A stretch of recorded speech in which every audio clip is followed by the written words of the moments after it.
Hello, I'm Waqar Rizvi, and this is Scope.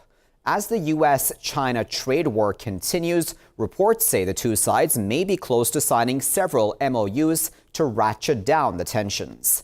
The U.S. maintains that China engages in unfair trade practices, including currency manipulation, yet it has not produced any concrete evidence in that regard. China insists both sides should agree to a deal soon for both of their benefits. The world economy, meanwhile, watches closely as the talks proceed. To discuss all of that a bit further, we're joined by Mr. Finbarr Bermingham, who is the editor at the South China Morning Post's political economy team. He's joining us from Hong Kong. We're also joined by Mr. Andy Mok, who is non-resident fellow at the Center for China and Globalization, and he is joining us from Beijing. Thank you both for joining us. Andy, I'd like to start with you. We have news this morning, of course, Andy, as I'm sure you're well aware of, about those possible 6 memoranda of understanding that may be signed, that according to Reuters. What do you make of that sort of progress? Well, I think it's very encouraging because this really has been such a roller coaster of ups and downs that has, of course, an impact not just on the United States economy and stock markets and that of China as well. Yeah. But as you mentioned, it really is having a global impact on investor sentiment and growth outlook globally. So I think this is an encouraging sign. And Finbarr, I know you've been following this story from since this trade war began. What do you make of that? Do you think we're putting too much hope in that, do you think? Possibly. I mean, it's impossible to know really what's in these memoranda. And also, the general consensus is that anything that's agreed over a 90-day negotiating period is unlikely to be substantive. So most of the people I speak to think that there will be an announcement before March 1st, but that it will not really be enough to enforce structural changes in the Chinese economy. I guess both sides want this to end. Both sides want to be able to announce victory in some way or an end to the trade war, but pretty unrealistic, I think, to expect wholesale changes and structural changes in China's economic practices within such a short period of time. There is that possibility that Trump will extend that deadline. And then what does that then say about the U.S.'s negotiating position in all this? Do you think this is all just a lot of rhetoric for public consumption? Well, I mean, I think the deadline is there to put pressure on China, clearly. We do expect an extension to the deadline. The memoranda perhaps will lay out a framework for maybe a longer term agreement. I mean, memoranda are rarely binding. So what we may see is that there's something announced before March 1st, which is next Friday, of course, after which it gives both parties time to enact the detail of the memoranda.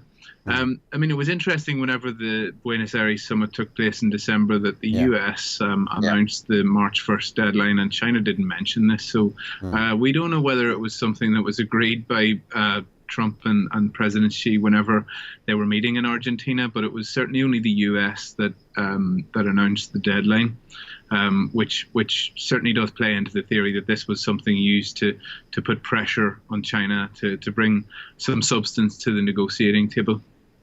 Okay, so Andy, consider it was the U.S. which started all this, if I may use that phrase. Do you think that this is all beyond just talk of trade and genuine concerns about unfair trade practices? Is this more political, do you think? Well, I think it's both. So clearly, there's been a consensus that has emerged in the United States that China is no longer a friend, and this policy of engagement has failed. That from every sector of government, whether we're looking at the White House, Congress, even elements of the business community, are thinking that the U.S. needs to take a more concerted, holistic approach towards viewing China as a rival. That being said, I think that this is a fundamental misreading of what's going on with these trade negotiations, in that I think the administration, the American side, was looking at this as a way to pressure China, and this has backfired. And they realize that, in fact, they really cannot pressure China, that what's driving a lot of this desire for a resolution on the U.S. side is the economic pain and the political risk that is being inflicted on this administration. So we need to only look at who is really being hurt by these tariffs on products coming from China. It's not the American consumer, but it's really the corporations that depend on a lot of intermediate goods and exports from China to drive their profits. And of course, that affects their stock market valuations. Indeed. Finbarr, do you agree with that? Because certainly a lot of American businesses have been concerned from day one since Trump administration began this more aggressive approach towards China vis-a-vis trade, et cetera, with the tariffs and all. Do you think that it is American businesses which are suffering most at this time? I don't know who's suffering most, but it is fair to say that some American businesses are suffering. I mean, I speak to a lot of companies every week who complain that, the parts that they import to make their goods in America are more expensive. A lot of companies who would have offshored their manufacturing facilities to China maybe in the 1990s are now considering whether it's time to bring those back to America or to at least start to localize or regionalize their supply chain. Yeah. What I'm hearing from a lot of companies is a 10% tariff is manageable. You can absorb that yourself, or you can split that 50-50 with your supplier, or you can pass part of it on to the consumer. But for many companies that are selling in America, or a 25% tariff is really not manageable. It's the difference between living and dying, really. So yeah, I mean, some American companies are being hit, but I mean, I don't think it's fair to say that no parts of the Chinese economy are being hit by the tariffs, because we're seeing a lot of manufacturing leave China now. I mean, that was something that was happening before the trade war, but that has certainly helped to accelerate the trend. We're seeing companies scoping out, manufacturing facilities in Vietnam, in Indonesia, Batam, which is a Indonesian free trade zone near Singapore, in Malaysia, even in Cambodia. As I said, that's something that was going on before the trade war. But, these manufacturing companies looking to move their facilities out of China is not necessarily good news for the Chinese economy too. So, I think it's fair to say that China hasn't come out of this unscathed either. Of course, yeah. Andy, that's a fair point, isn't it? Certainly, we do know the numbers don't lie. Certainly, the Chinese economy has slowed through this trade war as well. China has just as much interest, doesn't it, to resolve the situation? Well, I think that China always has taken the position that it is not looking for a fight, either in terms of trade or in terms of other aspects of a diplomatic or geopolitical relationship, and that this really was initiated by the U.S. But when we look at some of the companies moving out of China, I think, as Finbarr said, part of this has been a secular rise in just the cost of labor in China, and a lot of Chinese enterprises also have been looking at places like Vietnam and Cambodia for more of the lower value-added manufacturing. And this is also, I think, a part of China's overall development strategy to move higher up the value chain in manufacturing. So the trade war has definitely had an impact, absolutely. But I think that to attribute too much impact to the trade war is perhaps overstating it. I think the other point, too, is while the Chinese economy has slowed, I don't think that's largely due to trade, but more around the deleveraging that China is looking at to strengthen its financial sector and eliminate some of especially the shadow banking. Okay, so Finbarr, let's go directly into the politics of all this then, because, the U.S. has essentially named China a strategic competitor, but that can go beyond just trade, can't it? Because we can talk about the South China Sea, we can talk about several other such factors just in that region. Do you think this is a lot to do with those other factors as well? Yeah, I mean, there's obviously a huge geopolitical element to this. China is a legitimate rival of the U.S. The U.S. has ostensibly also withdrawn some of his influence from Asia. The withdrawal from the Trans-Pacific Partnership, some say, opened the door to China to start exerting more influence over its backyard. There's more than trade at play here. That people say that it's not really a trade war, it's a tech war.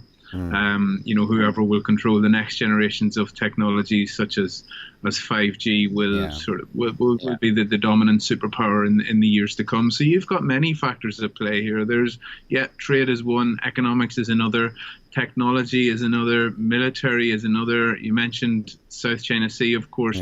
Territory is a huge issue at play here. I think we're seeing two big superpowers who are starting to come to a head, and it's a multifaceted issue. It's not just a trade war, and nor is it limited to any other single issue. Indeed. Let me pick up on your mention of technology there, Finbarr. Andy, we know about Huawei, we know about 5G, as Finbarr there mentioned, Andy. You think this is a lot to do with actually Trump's, mantra of America first? Is Trump actually trying to protect American businesses, trying to, in some way or another, trying to protect their superiority worldwide? This absolutely is. So I think there's two parts to this. So this competition with China is not something that was, I think, brought by Trump as the current president. But this really is the result of forces that have been building for quite a long time. That being said, Trump was elected to look after the interests of the forgotten men and women of America, so primarily working class Caucasian Americans in middle America, not the bicoastal elites. But I think the key issue here, though, is that as a country, and again, we've seen this consensus form in the last couple of years that China is a strategic rival. And the core of this is technology, because the U.S., I think, is reacting from a fundamental sense of insecurity in that it talks a lot about its soft power, but I think it really relies ultimately on its hard power, its military ability, its ability to project military force anywhere in the world without any serious opposition. And this rests on technology. So where it can see it losing technological superiority, that is deeply, deeply threatening. And I think that this is what is causing this response. Very well. We're going to go into a very short break. Ladies and gentlemen, stay with us. We're going to continue to discuss this trade war, of course, and the ongoing talks. And specifically, we're going to hone in on what Andy there spoke about at the end, about this being about technology and about what that means then going forward vis-a-vis this competition between America and China. Stay with us.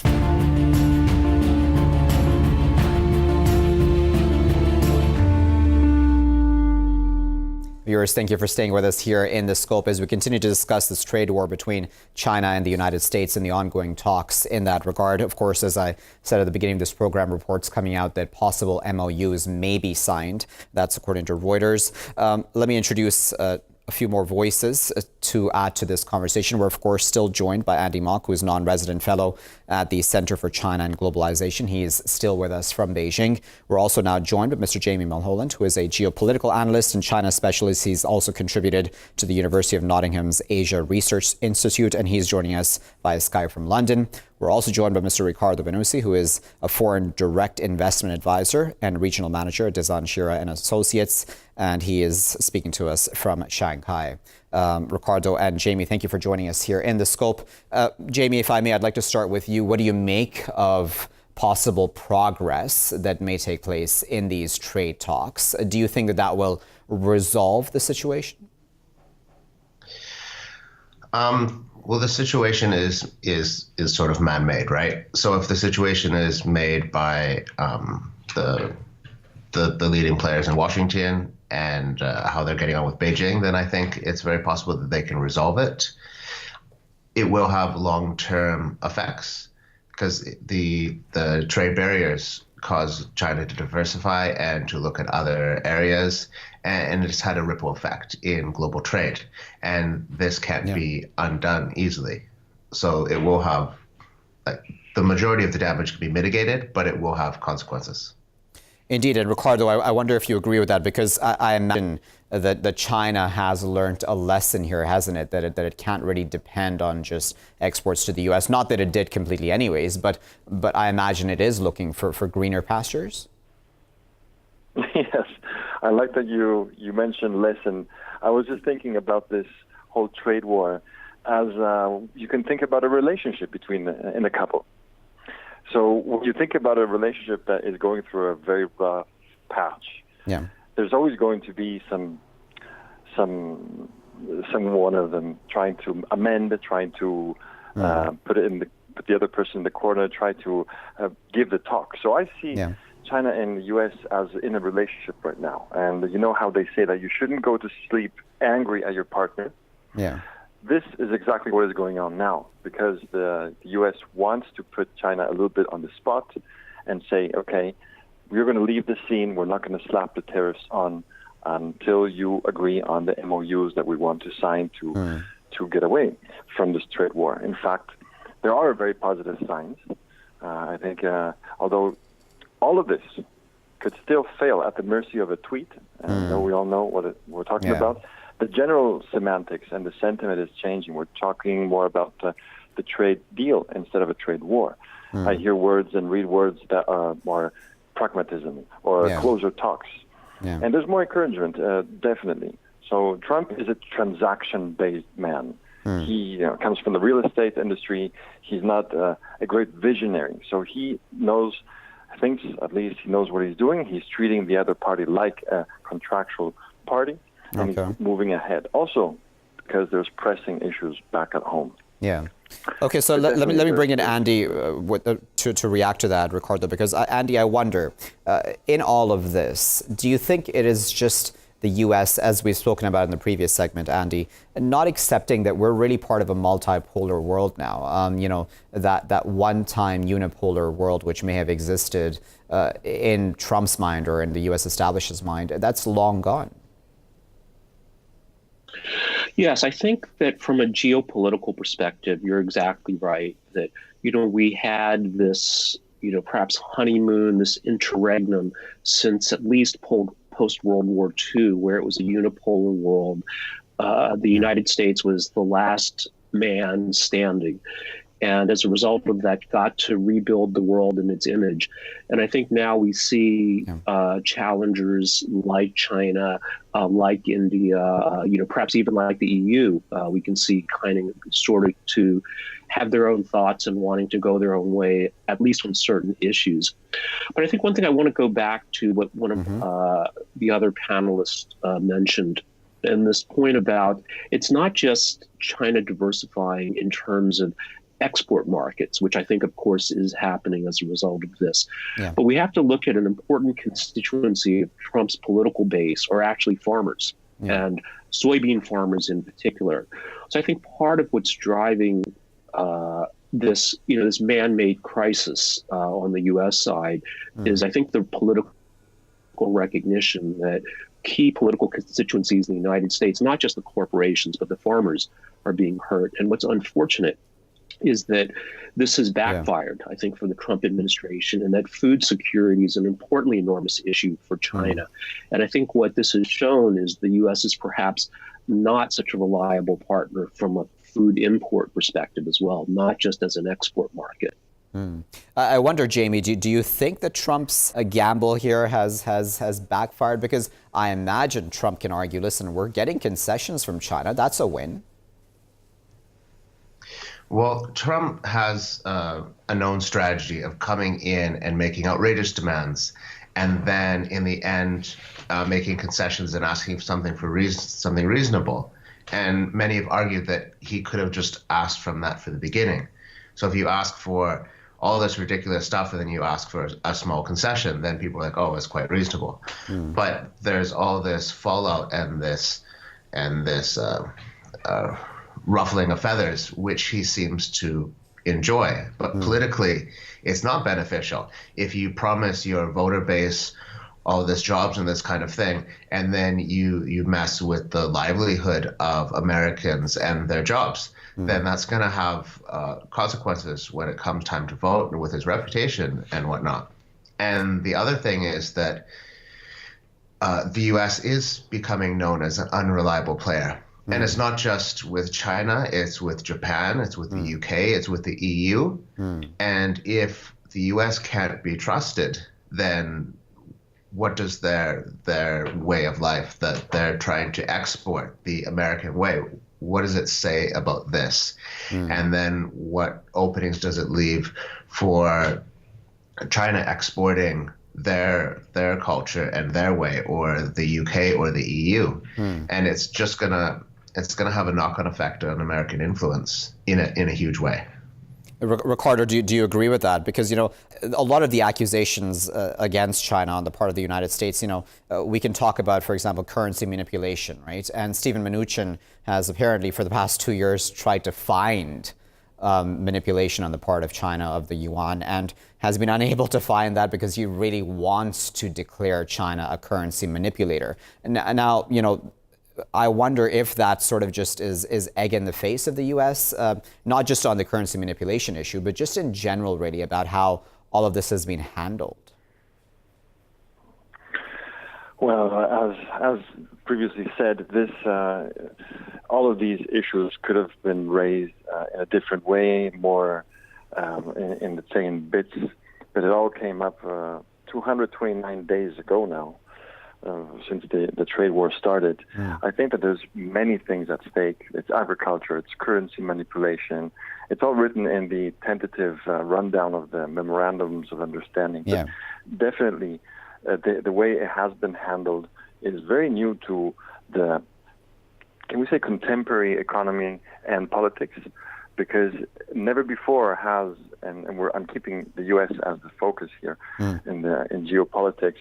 Never before has the U.S. power been so much questioned. Ever since I think Trump took his post, there has been questions. He has been putting everything under the spotlight. Look at the way he treated NATO. Look the way he wanted to dismiss a lot of ongoing agreements that could be beneficial or cumulatively beneficial for many countries. But this roughing the feathers, as rightly pointed out, is being disliked by many, but it also unveiled the issue that the U.S. will not always be the predominant political, military, economical power, or let's say not anymore. These are the two biggest players on the field. Yeah. And as I heard it was said very smartly and wisely just a few minutes ago, this is an urgent issue to solve. Although it's 1 week away, we're seeing all good signs. I personally see good outcomes from this, but it's very urgent because if there's a failure, there's worldwide implications. Indeed, and I wanted to pick up on those world occasions, if you allow me, Riccardo. Andy, the World Bank says if this trade war continues, it's seeing a possible global recession by 2020. And there are a lot of statistics that the World Bank has spoken about how both the American and Chinese economies will be negatively, of course, affected going forward if this continues. But beyond that, as Riccardo there said, the entire world is already suffering, really. A lot of the markets around the world are suffering. A lot of people are suffering, ever so slowly businesses are. Do you think that both sides can be responsible in this case and calmly negotiate this? Well, I think it's just the nature of the world or geopolitics that every country looks after its own interests first. So I think whether or not the impact on third countries is a secondary consideration, it would be my view on this. That being said, clearly, as responsible world powers, it does factor into their calculations. But I think that the World Bank, in having a less optimistic outlook, in fact, I think their latest report was called Darkening Skies, as a way to signal their concern about global growth. That trade is an important part of it. And I think the effect is really less direct in that the impact it has on investor confidence and consumer confidence more than any direct impact. But more importantly, I think, is what is happening globally from a liquidity perspective. And I think there is cause for optimism in that the Fed has said now that they're going to end this quantitative tightening. So sometime this year, and that interest rate rises are on pause. And I think that probably is a bigger threat to global prosperity than the trade conflict between the United States and China. Jamie, I'm going to give you the final word because we just have a minute left. I'm wondering, Jamie, Obama had spoken about pivot to Asia. Is this all part of that? Do you think that even if there is a trade deal, this is not the end of tensions between China and the U.S.? I don't really see a decline in the tensions. If you look at China's Belt and Road Initiative, there's two maritime routes. One is through the Arctic, and the other one is through the South China Sea into the Indian Ocean, and then towards Africa into the Middle East. And that is a significant global trade corridor. It's a major energy corridor. Indeed. And this is not going to become a non-core issue for many countries. It's hugely important for Pakistan, for India, for America, for everybody in the South China Sea. And I don't think that the importance of this trade corridor can be underestimated. And as China challenged UNCLOS, the construction of a man-made island, the expansion of their naval power, and then the U.S., especially under Trump, wanting to pull out of these things, the saying that he doesn't want to fund maritime security and anti-piracy, and he doesn't want to fund this global security, there's going to be a definite rebalancing of power.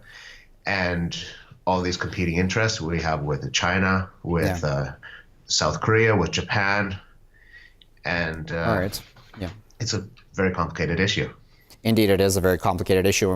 Of course, spoken about just a few of the factors surrounding this, but we, of course, appreciate all of our guests' time, insight, and, of course, analysis that they brought to this discussion. That was Mr. Jamie Mulholland, geopolitical analyst and China specialist. He's contributed to the University of Nottingham's Asia Research Institute and had been speaking to us from London. We were also joined by Mr. Riccardo Benussi, foreign direct investment advisor, regional manager at Dazan Shira and Associates, speaking to us from Shanghai on the line.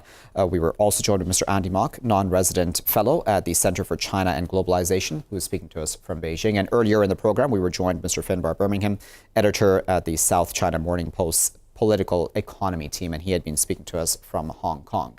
And now, viewers, as all of our guests spoke about, there is the economic factor, of course, to all of this, but then one wonders why the U.S. would, in this fashion at least, approach China with any legitimate, if it is so, complaints about its trade practices. This could have been handled in a different fashion, as all of our guests essentially agreed.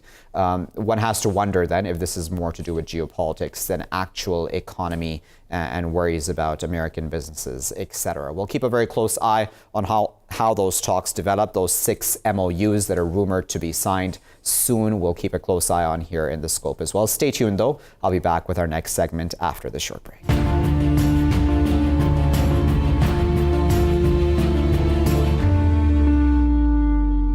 Viewers, thank you for staying with us here in The Scope. We're going to discuss now French President Emmanuel Macron, who wants to usher in an era of French Islam.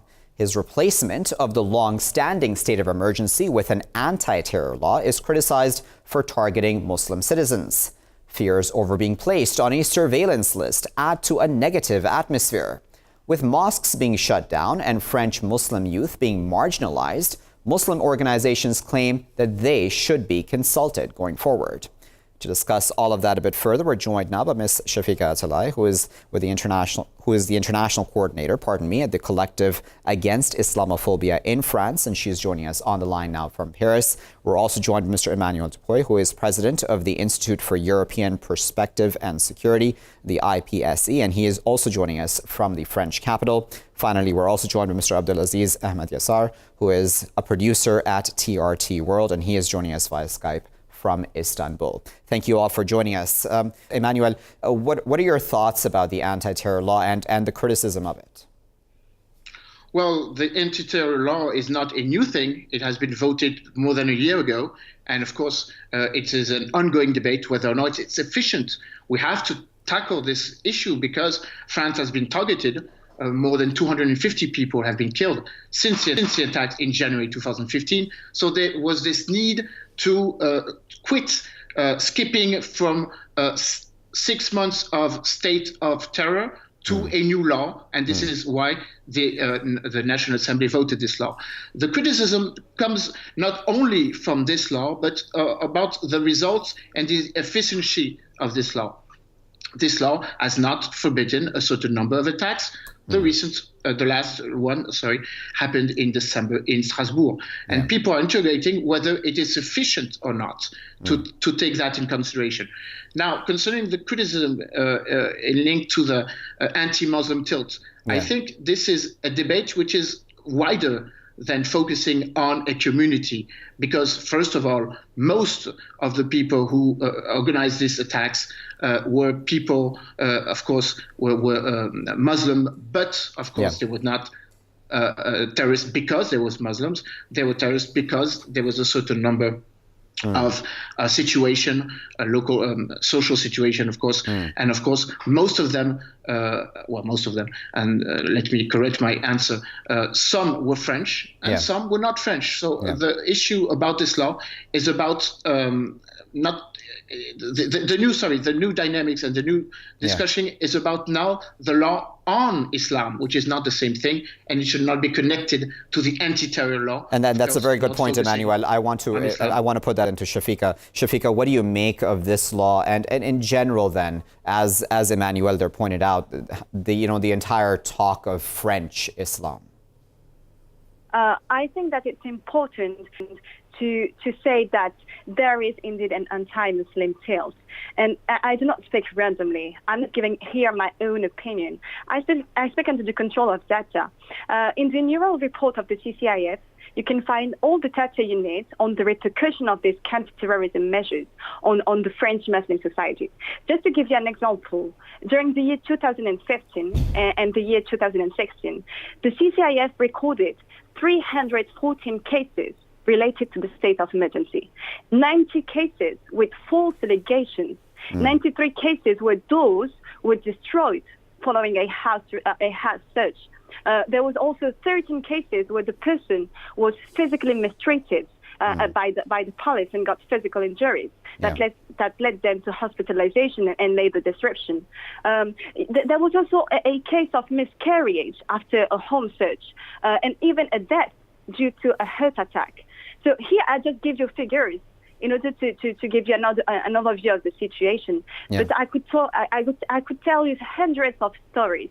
All these people were Muslim, and these measures, this legislation framework obviously targets the Muslim community, and it's just an institutionalization, of the state of emergency in France. Let me go to you, Emmanuel. As you brought up the point, Emmanuel, 250 people killed over the past 4 years, but at the same time, as Chafika there mentioned, Emmanuel, a lot of Muslims have faced, some form of crime or another, hate crime. How does one balance that? How does the country balance those two realities? Well, the country is opening the debate, and of course, we must not only target on the anti-terror law, but again on the upcoming debate whether or not we have the ability and we have the will, and I think we do, because we've taken sufficient time to think about a French organization of Islam, Islam of France, Islam from France, and taking in consideration that one of the issues is not having external countries bringing their dynamics, their logic into French Islam. There is 6 million, more or less, Muslims in France. Among these 6 million, 1.5 are practicants. The problem, and one of the issues, is to have decent locations where they can follow the religion. And this is one of the issues that the local authorities are working on. Okay, Chafika, let me ask you then about the president of the Islamic Foundation of France, Jean-Pierre Chevènement, I believe I'm saying his name correctly. What do you make of that and the disconnect, essentially, that shows with Muslims? Before responding to this question, I think it's very, very important to qualify something that Emmanuel said before. Okay. It's not a question of having a French organization of Islam. Islam is something that should be should be considered into the personal level, not into the state level. We got the law of neutrality in France, and we have to respect it. So there's nothing to be organized in France. But also, we can see that this anti-terror laws just brings up the marginalization of French Muslims and the surge of Islamophobic acts such as the vandalization of several mosques. And also something very important to note after having heard the speech of Mr. Emmanuel is the danger of the use of simplistic notions such as express radicalization or extremism, Islam, and so on, because these simplistic notions highly contribute to the climate of generalized suspicion towards the French Muslim, and it is occurring right now, to be honest.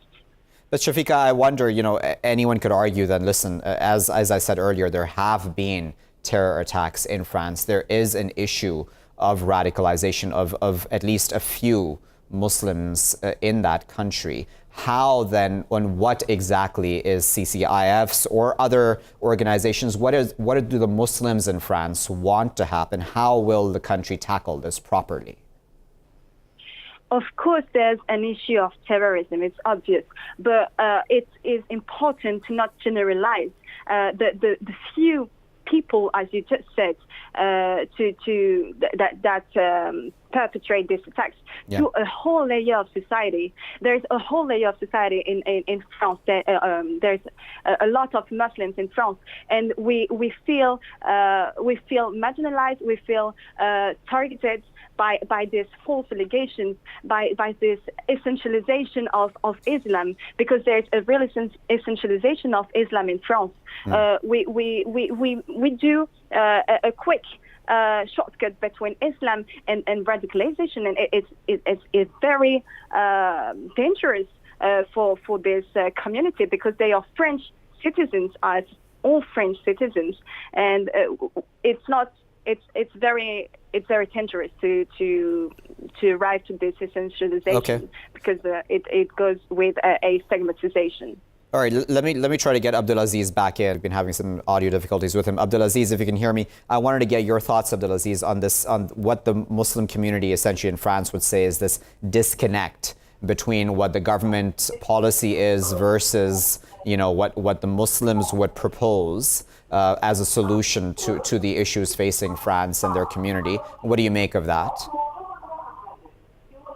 I think that the government should be getting contact with, as you mentioned, to bring up ex-politicians as representatives of Muslims, and speak to the youth, speak to people who are active in the mosques, speak to the bigger and nationwide organized communities, so you can get the voice and find common solutions instead of coming up with, we have now a new law and we will try to fix this issue, because the government or the state of France don't have the experience to deal with religious communities, because they are a very strict secular state. Mr. Emmanuel Dupuy, President of the Institute for European Perspective and Security, IPSE, speaking to us from Paris. We were also joined by Ms. Chafika Attalai, who is the International Coordinator at the Collective Against Islamophobia in France.